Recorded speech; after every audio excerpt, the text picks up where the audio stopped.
Good morning साथीहरू। आज चाहिँ मैले यो इस्कुसको तरकारी पकाउँदैछु। अब यो चाहिँ एकदमै खासै एकदम मनपर्ने तरकारीमा चाहिँ पर्दैन, तर कहिलेकाहीँ एक दुई छाक खाँदाखेरि चाहिँ ठिकै लाग्छ, मिठै लाग्छ। मैले चाहिँ यसरी बनाउँदैछु। आज इन्दिराको भान्सामा इस्कुसको तरकारी पाक्दैछ साथीहरू। हेर्नु न, मैले यसरी खासै धेरै चिजहरू राख्दिनँ। यो हिङ चाहिँ लास्ट सकिरहेको थियो, त्यही भएर बित्तैबाट बनाउँदै। अनि आलु र इस्कुस एउटै साइजमा काट्ने।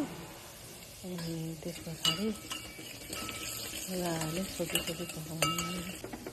चाहिँ ग्यास सानो बनाएर अब इस्कुस पनि राखिदिने। अब एकछिन भुट्यो भने अनि इस्कुस राखेर अनि ग्यास सानो लगाएर छोटी पकाउँछु। मैले यो चाहिँ कबाब बनाउँछु। अनि मिठै हुन्छ साथीहरू यो यसरी बनाउँदाखेरि। अब दिनै खाँदा त मिठो हुन्न यो, होइन, तर कहिलेकाहीँ खाँदा चाहिँ मिठो हुन्छ साथीहरू। मेरो यी रेसिपीहरू हजुरहरूलाई मनपर्छ भने युट्युब च्यानल छ इन्दिराको भान्सा भनेर हजुरहरूले सर्च गरेर हेर्न पनि सक्नुहुन्छ। अनि भर्खरबाट सुरु गरेको, धेरै भिडियो त छैन।